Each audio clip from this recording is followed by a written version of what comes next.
Subhanaka la ilma lana illa ma 'allamtana innaka antal alimul hakim. Allahumma arzuqna fahman nabiyyin wa hifdzal mursalin wa ilhamal malaikatil muqarrabin bi rahmatika ya arhamar rahimin. Amin ya rabbal alamin. Amma ba'du, ma'asyiral muslimin, Bapak Ibu para jemaah sekalian yang dimuliakan oleh Allah Subhanahu wa taala. Alhamdulillah tsumma alhamdulillah. Puji dan syukur kehadirat Allah Subhanahu wa taala. Kesempatan malam hari ini, malam ke-14, Allah masih tetapkan iman Islam, hidayah dan taufik untuk kita, sehingga alhamdulillah baru saja kita tunaikan ibadah sholat isya sebanyak 4 rakaat. Bahkan kita sudah tuntaskan ibadah sholat sunnah tarawih sebanyak 20 rakaat, 10 kali salam. Sebentar saya tutup salam, insya Allah kita lanjutkan dengan ibadah witir sebanyak 3 rakaat, 2 kali salam. Bermohon kepada Allah kita mudah-mudahan semua apa yang kita juangkan pada giliran Ramadan tahun ini, mudah-mudahan semua rangkaian ibadah kita diterima oleh Allah Subhanahu wa taala. Amin ya rabbal alamin. Bapak Ibu para jamaah sekalian yang dimuliakan oleh Allah Subhanahu wa taala, mendahului ini pembicaraan saya ingin memicu rasa syukur kita seluruhnya terhadap nikmat yang Allah berikan berupa Ramadan tahun ini. Kalaulah dulu kita berjuang dalam doa kita selama 2 bulan suntuk, saat Rajab datang, Sya'ban muncul, ada doa yang semua kita sudah mampu menghafalnya. Dan 2 bulan suntuk ini kita baca doa kita sebagai pengharapan munculnya Ramadan. Minta berkah Rajab, minta berkah Sya'ban. Bahkan dalam doa tersebut kita minta sampai usia kita ke dalam bulan Ramadan. Masih ingat enggak doa itu? Allahumma barik lana fima razaqtana wa qina adzabannar. Ternyata emang belum buka. Allahumma barik lana fi Rajab wa Sya'ban wa ballighna Ramadan. Ya Allah, pagi kita minta, siangnya kita minta dengan doa yang sama, sore harinya masih kita munajatkan dengan doa tersebut, sampai malam harinya saat kita dibangunkan oleh Allah, punya celah peluang untuk kita sholat malam di sepertiga dalam bagian terakhir, masih kita juangkan dengan doa yang sama. Rajab Sya'ban minta kita kepada Allah biar berkah hidup kita, usia kita sampai ke dalam bulan Ramadan, terus gak ada ujungnya ini doa. Saking semangatnya kita biar berjumpa kembali, dipertemukan oleh Allah ke dalam bulan Ramadan tahun ini. Dan alhamdulillah, ternyata sadar ataupun tidak, diakui ataupun tidak, doa kita dari 2 bulan suntuk Rajab Sya'ban, doa ini ternyata adalah doa yang dikenankan dan diizinkan oleh Allah. Doa ini menjadi mustajabah. Doa ini dikabul oleh Allah Subhanahu wa taala. Alhamdulillah. Alhamdulillah. Di saat manusia banyak yang Allah matikan dalam perjalanan menuju Ramadan. Coba deh ayo, biar kita syukur sama Allah. Ternyata kita diberikan sama Allah sampai di malam usia kita udah 14 malam pada bulan Ramadan ini. Lagi-lagi padahal masih banyak orang-orang yang menjelang datang Ramadan meninggal, mati. Allah wafatkan mereka. Allah gak kembali pertemukan untuk mereka dengan Ramadan tahun ini 1446 Hijriah. Pak, Ibu di luar ada Ibu? Ada. Ibu biasa di luar, Bu. Kalau Bapak biasa enak dalam. Insya Allah. Apa sih bisik? Duduknya, maksudnya duduknya Bapak biasa tidak di dalam. Saya punya kegiatan yang cukup unik nih. Bukan ujub sih, romannya cuma saya doang yang ngerjain. Yes, romannya cuma saya doang yang ngerjain. Saya setiap habis malam nisfu Sya'ban, bubar dari masjid, saya sempetin tuh yang namanya ketok pintu rumah Pak RW saya. Begitu malam nisfu Sya'ban selesai kan kita ritual pada di masjid musola masing-masing tuh ya. Betul nggak? Di sini ngadain kan malam nisfu Sya'ban. Kemarin kan malam Jumat malam nisfu Sya'ban, masih ingat? Awal perdana kita tarawih kan Jumat malam Sabtu, benar? Masih ingat? Begitu saya datang ke rumah Pak RW, saya ketok pintu rumah Pak RW. Assalamualaikum. Rumah Pak RW. Saya ketok pintunya rumah Pak RW, saya ketok. Assalamualaikum. Rumah Pak RW. Saya ketok pintunya rumah Pak RW. Assalamualaikum. Itu yang jawab sampai 3 kali, itu namanya ngerti, paham tentang hukum. Sebab yang nanti kita dengar saran, kemudian kita jawab, aku aja nggak ada yang jawab, dosa semuanya kita ada di sini. Betul. Sebab hukumnya adalah fardu kifayah. Jawab salah fardu kifayah. Alhamdulillah. Begitu keluar orangnya, saya bilang begini Pak RW. Pak RW, boleh nggak saya ngerepotin Pak RW? Ya Ustaz, boleh, silakan Ustaz, sekali-sekali malu murah, asal jangan sering-sering, kata Pak RW begitu. Apa yang bisa saya bantu Pak Ustaz? Begini Pak RW, saya minta dong data warga kita nih. Kan saya tinggal di kampung Melayu Besar, Jalan Gang Mesjid 2, RT 3 RW 1, nomornya 7A, Kelurahan Kebon Baru, Kecamatan Tebet, Kota Administrasi Jakarta Selatan, Provinsinya DKI, Kewarganegaraan Indonesia. Kode posnya 12830. Kalian yang mau catat ya silahkan aja, selamat-selamat ke rumah. Alhamdulillah. Warga kita yang meninggal dari 1 Rajab sampai di malam nisfu Sya'ban, berapa banyak kira-kira Pak RW? Dia diam aja, barangkali mencoba mencerna apa yang saya mintakan kepada diri beliau. Begitu mungkin dapat poinnya, dia langsung bergegas balik ke dalam. Nggak lama di nongol lagi. Dia nongol bawa kertas sesuai dengan apa yang saya minta. Begitu berhadapan dengan saya lagi, dia langsung sodorin. Tangannya saya jamret, saya terima itu. Sambil otomatis saya hitung tuh kertas 1, 2, 3, 4, 5, 6, 7. Ada 7 lembar. Sambil dibilang, tuh data warga kita yang mati dari bilangan 1 Rajab sampai ini malam, sampai gini hari. Ngomong-ngomong buat apa? Nah, muncul pertanyaan itu dari Pak RW. Kira-kira buat apa nih Ustaz? Kok minta data warga kita? Ini lumayan Pak RW. Saya jawab, buat self reminder. Buat apa? Self reminder. Orang musola kira-kira paham nggak kalau ngomong begini? Self reminder. Buat pengingat diri Pak RW. Maksudnya pengingat diri? Iya. Nih kita yang sampai gini hari masih dikasih hidup sama Allah, usia kita panjang, bahkan kita punya sehat badan kita. Ternyata nasib kita baik banget berbanding dengan nih 7 orang yang namanya ada di kertasnya masing-masing. Ada 7 lembar, berarti ada 7 orang yang meninggal dunia. Saya lanjutin lagi itu penjelasannya. Padahal nih 7 lembar nama-nama saudara kita, warga kita yang ada di kampung kita nih, dia punya doa sama kayak kita punya doa.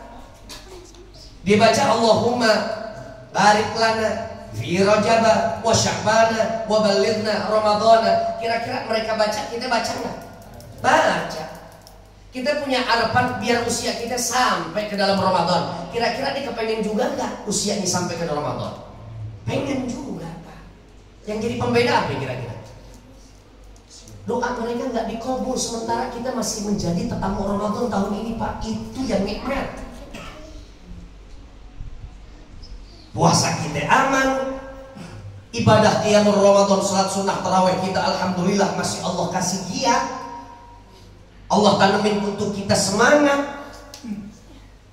Saat Bekasi banjir di sini nggak banjir, betul?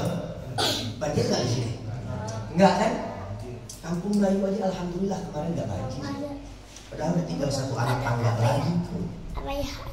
Tinggal 1 anak tangga lagi. Begitu ditambah kalau ada hujan lokal lagi tublek udah jadi gemela. Ini kan nikmat namanya Ramadan. Minta kepada Allah Ramadan kembali kepada kehidupan kita. Ya Allah kasih lagi, ya Allah anugerah. Tapi anugerah Allah berupa Ramadan bisa berubah menjadi fitnah. Kalau gimana ya Ustaz? Kalau ternyata Ramadan bahkan di malam 14, di hari 13 Ramadan yang sudah kita lewati, ternyata masih banyak waktu yang kita sia-siain. Padahal Ramadan menjadi harapan kita. Begitu Allah kasih untuk kita Ramadan, kita nggak mampu memaksimalkan Ramadan. Ini yang jadi fitnah buat kehidupan kita. Makanya pesan saya untuk pribadi muslim, muslimah, bapak dan juga ibu yang ada di luar, tolong jangan kita menjadi pribadi yang pandai berdoa, mintanya sedep. Begitu doanya udah dikabul oleh Allah Subhanahu wa taala, tapi maaf ribuan kali maaf. Pandai berdoa tapi nggak cerdas dalam memaksimalkan apa yang Allah berikan dari hasil doa kita. Kira-kira paham Pak? Kira-kira paham Pak? Lagi-lagi saya tanya, ini malam keberapa? Malam keberapa? Berarti berapa malam yang udah kita lewatin? 13 malam. Ini malam masih kita perjuangin nih. Masih dalam genggaman tangan kita. 13 hari yang kemarin Ramadan 1446 Hijriah 2025 ini kemarin menjadi sejarah. Sekarang menjadi sejarah, tapi masih menjadi perjuangan kita. Sisanya tinggal beberapa malam lagi, itu masih jadi harapan buat kita. Betul? Masih teka-teki. Nah, boleh jadi besok kita nggak bisa terawih. Ini malam terakhir kita terawih. Begitu pengen dibangunin sama anak bini kita, sahur, pak, sahur pak, nggak bergerak lagi. Cuma contohnya ke sini doang maksudnya. Insya Allah mudah-mudahan panjang umur. Insya Allah. Nah, mumpung masih Allah kasih nih yang tengah Ramadan, pertengahan jalan nih, masih separuh kan nih, masih separuh, maksimalin. Lagi-lagi maksimal. Gimana caranya kita untuk memaksimalkan doa, zikir yang biasa kita ucapin? Ini baru materinya. Asyhadu an la ilaha illallah astaghfirullah nas'aluka ridhaka wal jannah wa na'udzu bika. Ayo sama-sama. Asyhadu an la ilaha illallah astaghfirullah nas'aluka ridhaka wal jannah wa na'udzu bika min sakhatika wal asyhadu an la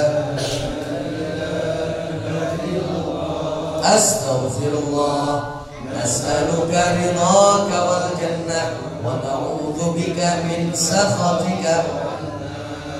Nah, cara untuk kita memaksimalkan hari-hari ke depan dimulai pada malam hari ini. Kalau ada di antara kita yang kemarin saat zikir dan juga doa yang biasa kita kumandangkan, apalagi kalau Ramadan kan biasanya kita baca doa mulu nih. Ya, zikirnya pakai yang itu kan. Kadang iftar takjil kita baca. Kadang juga ada beberapa masjid musola yang saat memandu nih Bilal dari bilangan terawih ke terawih itu biasa juga pakai tuh asyhadu an la ilaha illallah astaghfirullah nas'aluka ridhaka wal jannah wa na'udzu bika min sakhatika wan nar. Coba dimulai dari apa yang kita zikirkan kepada Allah dan apa yang menjadi doa kita kepada Allah, kita fahami apa sih isi kandungannya. Hafalnya udah nih, hafalnya kan kita udah. Sekarang kita pengen tahu apa arti terjemahannya dan makna secara mendalamnya apa. Apa yang kita minta sejauh Ramadan ini kepada Allah dalam doa tersebut. Pertama, kita akui Allah sebagai Tuhan yang satu-satunya. Sebab di situ kita memulai dengan syahadatullah. Asyhadu an la ilaha illallah. Aku bersaksi bahwa tiada Tuhan selain Engkau ya Allah. Artinya kalau ada tetangga kita, orang-orang terkasih dan tercinta kita bahkan menyembahnya kepada selain Engkau, tapi kalau kami enggak ya Allah, kami nafikan semua Tuhan-Tuhan yang mereka anggap Tuhan, sementara aku kepadamu kujadikan Engkau pencipta, pengatur, bahkan penjamin kehidupan serta rezeki kami. Itu syahadatullah namanya. Itu pengakuan kita kepada Allah bahwa tiada zat yang mampu untuk kita sembah melainkan Allah Subhanahu wa taala. Tuhan yang lain minggir. Itu yang pertama. Makna secara mendalam. Yang kedua, istighfar muncul. Astaghfirullah. Setelah ada pengakuan kita kepada Allah, pengakuan makhluk di hadapan Sang Khalik, Allah Subhanahu wa taala, baru kita akuin, nih ciptaanmu yang bernama manusia ya Allah, banyak dosa. Kami banyak khilaf, kami banyak keliru. Atas dasar keterbatasan kami mohon ampun. Ngakuin pertama Allah sebagai Tuhan. Yang kedua, pengakuan atas diri kita yang lemah dan terbatas, banyak dosa. Lalu kemudian kita minta sama Allah ampunanmu. Cakep gak sebenarnya nih? Pikirnya, cakep Pak, Masya Allah. Makanya kadang-kadang yang saya tuju nih, Jangan sampai zikir dan juga doa ini hanya sebatas kerja lisan aja. Saya kepengen masyarakat muslim yang zikir dan doa, dengan zikir dan doa ini, asyhadu an la ilaha illallah astaghfirullah nas'aluka ridhaka wal jannah wa na'udzubika min sakhatika wan nar. Lisan berucap tapi hati merenungi. Sebab kita udah sampai nih ilmu. Begitu syahadatullah, terus kemudian kita akui bahwa kita banyak dosa sama Allah, sehingga minta dieknya sama Allah untuk dihapus dosa kita, baru ada harapan. Ada doa yang kita ucap. Apa doanya?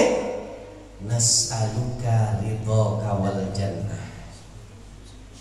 Apa yang kita harapkan?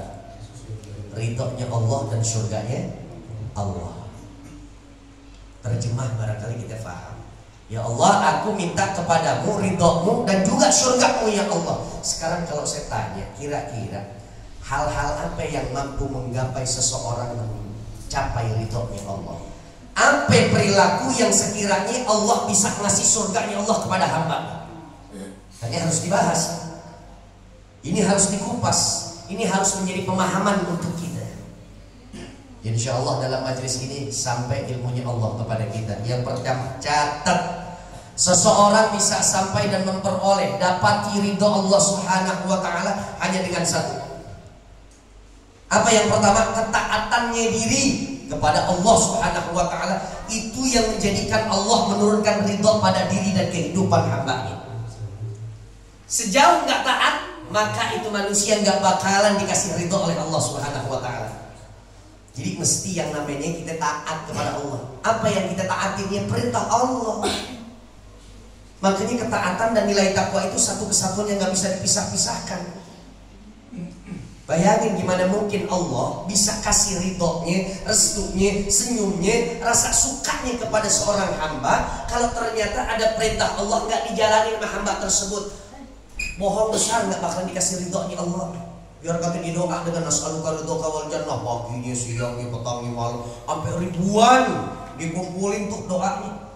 Dia puter tasbihnya, mintanya sama ridhomu ya Allah, surgamu ya Allah. Tapi begitu Allah ajak hayya 'ala shalah, hayya 'alal falah, perintah Allah buat dia sholat, dia nggak berangkat zuhur, dia nggak berangkat asar, dia abai maghrib. Disuruh perintah Allah kerjain puasa, tapi dia nggak mau puasa. Tuh, perintah Allah nggak ada yang dijalani, tapi mintanya nas'aluka ridhaka wal jannah. Kira-kira orang yang kayak begini dapat nggak itu ya Allah? Nggak, jadi musuhnya Ramadan. Kutiba alaikum siyam, perintah Allah. Diwajibkan untuk kalian berpuasa, itu perintah Allah. Tapi dia nggak mau puasa. Setengah 2 siang orang lagi tahan haus, lapar, dia pesan ketoprak, dia pesan dawet ayu, dia makan. Itu musuhnya Ramadan. Biar kata dia minta sampai lidahnya iting juga, minta nas'aluka ridhaka wal jannah, nggak bakal dikasih sama Allah Subhanahu wa ta'ala. Betul Bang? Betul Bang? Ayo coba Bapak minta, ya Allah minta 100 miliar, ya Allah minta 100 miliar. Dari pagi, siang, petang sampai malam gak kerja-kerja, kira-kira 100 miliar terjelma gak? Ada gak wujudnya duit 100 miliar Pak? Orang di mana-mana begitu jam 7, mulai dari jam 6 udah pada berangkat di kantor, dia kerja, dia dagang, betul? Ya ada orang Betawi begitu bubaran sholat subuh, dia nongkrong aja depan rumahnya, duduk di atas baliknya, nyeduh kopi. Dari jam 6 sampai jam 7 udah 4 kali nyeduh kopi. Temannya berangkat kerja, dia disuruh mampir mau kemana, mau ngantor, ayo mampir sini. Lo kerja, yang lain mau pada kerja. Betul Pak? Minta duit sama Allah Subhanahu wa ta'ala, tapi sambil kerja dong, ikhtiarnya harus ada. Persis kayak kita, minta ridho Allah, minta surga Allah. Ya cari ridho Allah dengan cara apa? Jalanin ketaatan kepada Allah Subhanahu wa ta'ala. Perintah Allah ibadah puasa, kerjain. Perintah Allah puasa, kerjain. Besok bayarin zakat fitrah, perintah Allah bayar zakat fitrah. Baru turun ridho Allah Subhanahu wa ta'ala. Kalau manusia udah dapat ridho Allah, ya udah, artinya tiket masuk dalam surganya Allah udah dalam genggaman tangannya. Insya. Yang kedua, wa na'udzubika min sakhatika. Minta perlindungan kepada Allah. Kalau tadi harapan, kalau sekarang apa yang kita cemaskan? Apa yang kita khawatirin? Apa yang kita takutin? Marahnya Allah dan nerakanya Allah. Itu Itu yang kita mohonkan untuk kita berlindung di hadapan Allah dari dua hal ini, angkara murka Allah dan juga nerakanya Allah. Gimana supaya kita benar-benar terlindungi dari dua hal tersebut? Makanya yang disebut dengan ini perlindungan harus kita kerjakan juga apa? Sekuat diri untuk kita menghindar dari sesuatu yang dilarang oleh Allah. Kalau kita mampu apa yang dilarang oleh Allah kita nggak deketin, apalagi kita lakonin, maka amarah Allah nggak akan menyelimuti kehidupan kita. Bencinya Allah nggak bakalan datang pada kehidupan kita. Dan nerakanya Allah siapkan untuk orang-orang yang justru apa yang dilarang oleh Allah itu justru yang dilakukan sama mereka. Baru tuh neraka bukan buat kita, tapi buat mereka yang melanggar aturan main Allah. Jadi sampai sini paham? Sampai sini paham Pak? Kalau udah paham saya tutup dengan salam ini yang dapat saya sampaikan. Mudah-mudahan besok zikir dan doa kita yang asyhadu alla ilaha illallah astaghfirullah nas'aluka ridhaka wal jannah wa na'udzubika min sakhatika wan nar. Jangan sampai nuangin, kita baca itu jangan sampai nuangin sambil beraktivitas yang lain-lain. Duduk bermenung, tundukin kepala, pejemin mata kalau perlu, hadirkan kehusyuan dalam hati kita. Resepin, ya Allah benar Engkau tiada Tuhan selain Engkau, ya Allah. Ya Allah benar kami minta ampun kepada Engkau, ya Allah. Ya Allah sungguh-sungguh kami mengharapkan ridha-Mu dan juga surga-Mu, ya Allah. Dengan cara mudahkan kami untuk menjalankan ketaatan kepadamu, ya Allah. Biar ridha-Mu turun kepada kami, ya Allah. Biar surga-Mu betul-betul khusus untuk kami, ya Allah. Dan kami berlindung kepadamu, ya Allah, dari angkara murka-Mu dan juga neraka-Mu, ya Allah. Dan kami tahu, ya Allah, dalam musola ini sudah dapat ilmunya, ya Allah. Ternyata cara untuk kami menghindar dari murka-Mu adalah untuk kami menghindar dari apa yang Kamu larang. Oleh karena berikan kami kemampuan untuk kami tidak melakukan apa saja yang Engkau larang. Dan mudah-mudahan kita dijauhkan daripada neraka Allah Subhanahu wa ta'ala. Insya biar pikir dan doa kita besok-besok meresap ke dalam hati. Ini yang dapat saya sampaikan. Mudah-mudahan ada manfaatnya. Hadani Allah wa iyyakum ajma'in. Wassalamualaikum warahmatullahi wabarakatuh.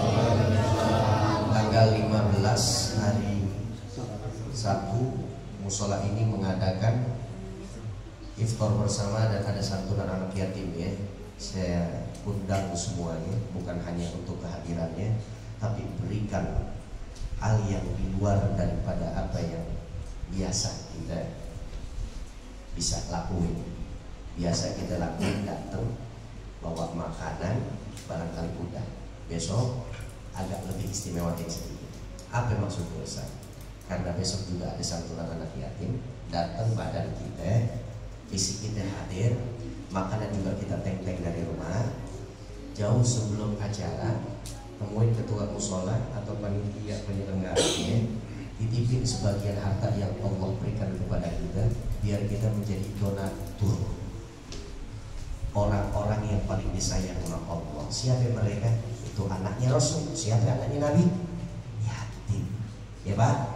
Kalau Ustaz saya lagi seret nih duitnya, share omongan saya kepada saudara kita yang mungkin lagi berlebih hartanya, supaya bisa ikut urunan partisipasi ambil bagian untuk terselenggaranya santunan anak yatim insya Allah pada tanggal 15. Silakan hubungi DKM. Ini yang dapat saya sampaikan. Hadani Allah wa iyyakum ajma'in. Wassalamualaikum warahmatullahi wabarakatuh.